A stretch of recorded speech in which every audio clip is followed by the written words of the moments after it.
Move forward, follow your passions, and do the work you love. Our next guest says following your dreams and finding joy is key to positive mental health and optimal well-being. So to sprinkle some of her sparkle on the show, professional angel Madeline Wauber, also known as Maddie Sparkles, is here now to give us tips to tap into doing the things that we love. Good morning, Maddie.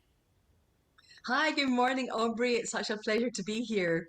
Well, we're happy to have you on the show, and I want to know more about getting some of that sparkle into our lives. What are the positive aspects that you think that have come out of the pandemic?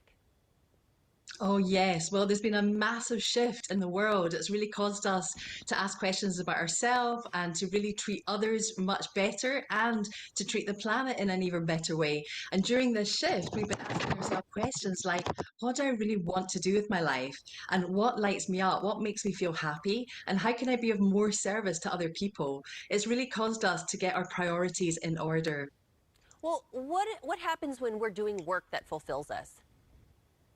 Oh my goodness, it really lifts you up. It gives you so much positive energy, which then opens the doors to new opportunities. And it releases serotonin in your brain, which really allows you to feel even better. So, really don't underestimate the power of joy and feeling great about what you do, because it really does also connect you to more positive people and greater opportunities. And I want to know a little bit about more about you, Maddie, and where do the sparkles come from? Well, I have my own line of sparkles, but I've been wearing sparkles for about 25 years. I just love things that sparkle. And it's a real icebreaker because every single time I go out and I meet people, they always ask me, and I forget I'm wearing it half the time. So, what tips can you offer to help people start living their dreams and following their passions? Oh my goodness, that's such a great question. So, first of all, remember that with the things that you love to do, that you're really good at, you might actually not value these because they come so naturally to you. So, just look out for the compliments that people give you about things that you're continuously doing well. Like you might be a great designer, like people comment on your interior of your home, or maybe a great cook, or maybe you just love to organize. But whatever these things are, even if they just come naturally to you, know that that might be your superpower and it might just be a gateway into a business.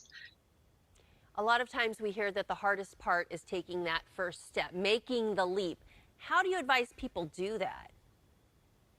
Well, first of all, you might want to get quiet and meditate so that you can get really great clarity on what your next step is. Also, you can journal about a dream day. Like, what would you be doing in an ideal day? What would you be wearing? Where would you be going? Who would you be seeing? What would you be talking about? So, these are really great to get clear in your mind. And also, you might want to create a vision board. Every single time I've created a vision board, i.e., get magazines, cut out pictures and words and lots of inspiring things that you really want to bring into fruition.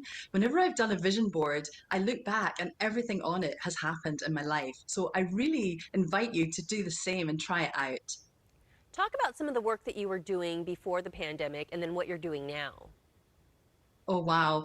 Well, before the pandemic, I was actually working in the video game industry in a higher powered job being VP of New Business Development. And I was there for 5 years. And just before the pandemic, I was actually reaching burnout. And I'd just been diagnosed with MS. And I realized that I just couldn't keep up. And I left that job in November 2019. And I didn't realize literally a few months later, the whole world was going to shut down. And I was in California at the time. So I really did have to think, oh my goodness, what am I going to do now? And I was sitting there meditating one day, and this answer came into my head. Why don't you combine your transformational empowerment coaching with spirituality? And why don't you offer angel and oracle card readings for people? Because it will really help. So I thought, that's interesting. So I decided to just take that nudge and I put a post on Facebook and I said, for 6 weeks, I'm going to do free readings. If you're interested, let me know. And I'd never done this for people outside of close friends and family. Mm-hmm. So I was really putting myself out there. But I did, I went for it, and all these people got in touch from all over the world, all over the world. And all I asked for in response was, hey, if you loved it, then just send a testimonial. And so they all started coming through, and they were really humbling. And that's what's led me to do more of what I'm doing right now. Well, I love it. You're spreading so much of your sparkle on all of us. Any final thought you want to leave with our audience? Oh, I just want to say, leap and the net will appear. If you're scared to do something, just trust that there's a reason why you're feeling scared. It's probably because you're dying to do it. So just take a leap and go through that open door because the universe will conspire to help you.